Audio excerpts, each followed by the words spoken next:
Those verses reveal an exchange that took place when Jesus hung on the cross. It states in the Old Testament, in the book of Leviticus, that anyone who dies by hanging on a tree is a curse. And so when Jesus hung on the tree that was the cross, he became a curse. What took place was a divinely ordained exchange, which is clearly stated in these verses. Jesus took upon himself the curse, every curse, due to us, that we might be redeemed from the curse and enter into the blessing which God has prepared for his people. So there is a very simple, practical exchange. Jesus became a curse that we might receive the blessing. In order to make this real to you, I'd invite you to join with me in saying that. And I'd like you to use your hands. Your left hand for the bad thing, your right hand for the good thing. Watch me once, and then we'll do it together. Jesus became a curse that we might receive the blessing. Okay? Now remember, your left hand is opposite my right, so don't get confused by me. And don't hit your neighbor on the nose, but just do it tactfully. Are you ready? Jesus became a curse that we might receive the blessing.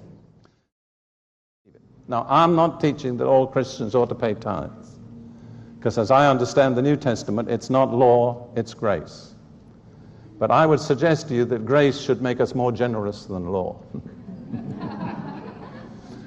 We're told we have a better covenant established on better promises. Do you think on that basis we could offer less than the Israelites? But I'll say this one thing. Stinginess toward God brings a curse. It is very poor economy to be stingy with God. And I tell Christians everywhere, when the offering comes round, God does not need your tips. Really, if you stop and think for a moment, just to tip God $50 or $1 or 50p or whatever it may be, don't do it. You don't have to give, but you are giving to God. Actually, as I said, he does not need your tips. There's such irreverence in the church in this matter of giving. We should realize that giving is part of worship, and do it as worship.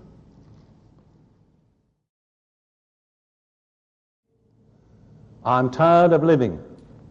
What's the good of living? That's a typical statement by somebody who's under a curse, you see. Never permit yourself to say that. Don't make negative statements about yourself. Don't say, I'll never be able to do this. I never succeed. I'm no use. I'm a failure. I just can't take it anymore. And then you go on and you say, I wish I were dead. I'd be better off dead. Do you know what you're doing? You're inviting the spirit of death.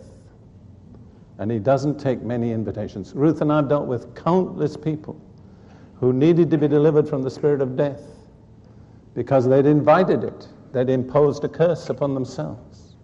And we've learned one beautiful verse that has helped hundreds of people. And I'll share it with you. Psalm 118, verse 17. I shall not die, but live and declare or proclaim the works of the Lord. If you have made a negative remark about yourself, if you have imposed something negative on yourself, you need to revoke it by the positive. You see, as a remarkable example, you know that Peter denied 3 times he knew the Lord. Later on, after the resurrection, beside the Sea of Galilee, Jesus had a personal talk with Peter. And 3 times he said, do you love me? He made Peter affirm 3 times that he loved him. Why did he do that? Because Peter had to revoke the negative statements he'd made before the crucifixion. See? So if we've said something negative and brought some dark shadow over us, we need to revoke the negative and replace it by the positive. And this verse is a perfect one. I shall not die. Doesn't mean you'll never die, but it means Satan's not going to kill you before your time. I shall not die, but live and declare the works of the Lord. I think it would be good for all of us to say that. First time you say it after me. I shall not die, but live and declare the works of the Lord.